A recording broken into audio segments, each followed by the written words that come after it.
Hello everyone, welcome to mini blog with Anushree. আমরা এখন স্টেশনে, এসলিঙ্গান স্টেশন।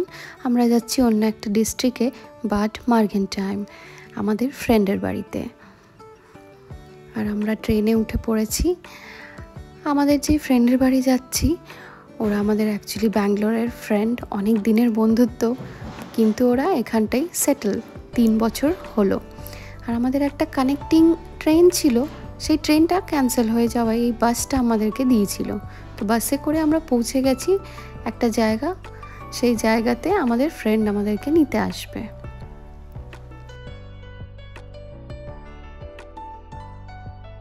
ছ মাস পরে আবার ওদের সাথে দেখা হলো।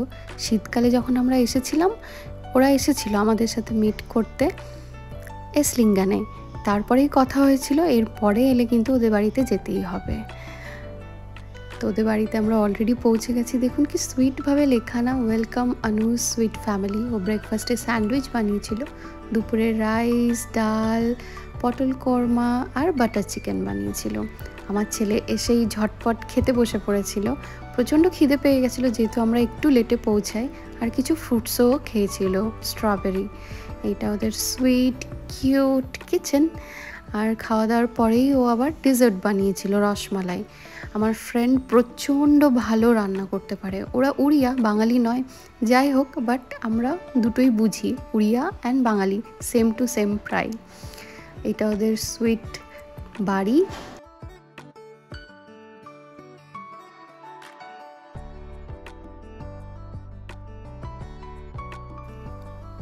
আসুন এবার ব্যাকইয়ার্ডটা দেখাই। এই জিনিসটা বাইরের সব থেকে ভালো। গ্রাউন্ড ফ্লোরে বাড়ি হলে একটুখানি এখানে ব্যাকইয়ার্ড দেওয়া হয়।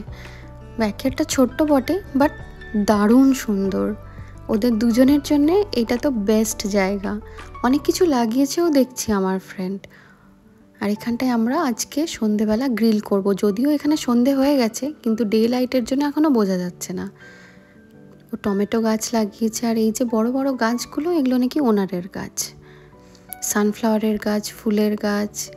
আচ্ছা, সবাই এবার রেডি। আমরা যাচ্ছি একটু পার্কে। এখানে একটা খুব বড় সড়ো পার্ক রয়েছে। আর ওর বাড়িটা আমি এই যে বাইরে থেকে ভিডিও করে দেখাচ্ছিলাম। কি দারুণ রাস্তাটা, মানে কোনো রকম কোনো ট্রাফিক নেই, কোনো রকম কোনো ঝিকঝিক নেই, একদম পিন ড্রপ সাইলেন্ট। আর আমরা হেঁটে হেঁটে যাচ্ছি এবার একটু সিটির দিকে। ওই জায়গাটা একটু রেসিডেন্সিয়াল জায়গা ছিল। আর ইউরোপে এইরকমই দেখতে পাবেন সব জায়গাতে, একই প্রায়। এই যে এটা ওদের সেন্ট্রাল, অনেকটা একই ধরনের দেখতে আমি যেখানে থাকি, বাট এই জায়গাটা অনেকটাই বড়, বেশ একটা বড় জায়গা জুড়ে রয়েছে। কি ভারী সুন্দর লাগছে দেখতে। এরা আমাদের ব্যাঙ্গালোরের বন্ধু, আবিরের অ্যাকচুয়ালি কলিগ, কিন্তু ওর ওয়াইফ যেহেতু নার্স, তো আমার সাথে ওর ওয়াইফের খুব ভালো বন্ধুত্ব। মানে এখনও অবধি আমরা খুব ভালো কন্ট্যাক্টে রয়েছি। তো আমাদের দুজনের মধ্যে খুব কথাবার্তা চলছিল এই নিয়ে। আর আমরা গল্প করতে করতে, ছবি তুলতে তুলতে যাচ্ছিলাম। পৌঁছে গেছি সেন্ট্রালে। আর আমাদেরকে কিছু আইসক্রিম খাওয়ালো, যেহেতু এখানকার জেলাটো খুব ফেমাস। এবার আমরা যাচ্ছি একটু পার্কের দিকে। পার্কে প্রায় পৌঁছেই গেছি। তার মাঝে দেখি একটা আপেল বাগান। তো আপেল বাগানে আমরা কিছুক্ষণ দাঁড়িয়েছিলাম। কুলের মতন দেখি আপেল পড়ে আছে। তো আমার দেখা এত মানে বেশি আপেল পড়ে থাকা বা এত বেশি আপেলের গাছ এই প্রথম আমি দেখছি, তাও আবার ইউরোপে। আর আমার ছেলের কাছেও এটা একটা নতুন অভিজ্ঞতা ছিল। তো আমরা তাই বেশ কিছুক্ষণ আমরা এখানটায় স্পেন্ড করলাম টাইম। এই যে একটা পেরেছি আপনাদের দেখাতে। আমার ছেলে এখানে প্রচণ্ডই দেখি হ্যাপি। ও এত ফাঁকা জায়গা যেহেতু ব্যাঙ্গালোরে পায় না, ব্যাঙ্গালোরে তো জায়গাই নেই, পুরো চারিদিকে হয় ট্রাফিকে ভর্তি, আর না তো ওই ছোট্ট ছোট্ট ওইটুকুটুকু অ্যাপার্টমেন্ট। তো এখানটায়ও বেশ ভালোই দৌড়াচ্ছিল। কি ভালো মেনটেন করে এখানটায় ওরা রেখেছে পার্কটাকে। বাইরের দেশের এটাই একটা, ওরা মেনটেন করে রাখে। জানি না আমরা কবে পারবো সেইটা করতে। এটা একটা ন্যাচারাল কুলার। তো এখানে বসলে বেশ ঠান্ডা ঠান্ডা লাগে। এইবার ইউরোপে তো প্রচণ্ড গরম পড়েছে, তো এখানটায় কিছুক্ষণ আমরা বসেছিলাম, ঠান্ডা হাওয়া খাচ্ছিলাম বসে বসে।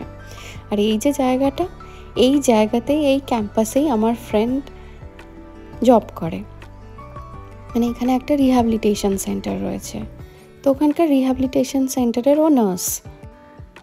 আমরা যাচ্ছি এবার বাড়ির দিকে, কারণ আমাদেরকে গিয়ে আবার গ্রিল পার্টি করতে হবে, কারণ একটাই রাত যেহেতু থাকবো। এখানকার রাস্তাগুলিতে এরকম লক অ্যান্ড কি দেখতে পাবেন ইউরোপে। ওরা বিলিভ করে কোনো উইশ হলে ওরা লক অ্যান্ড কি লাগিয়ে দেয়। ফেরার পথে আবার একবার আপেলের বাগানে গেছিলাম, আমার ছেলে একটু টাইম স্পেন্ড করছিল ওখানে, বেশ ভালোই।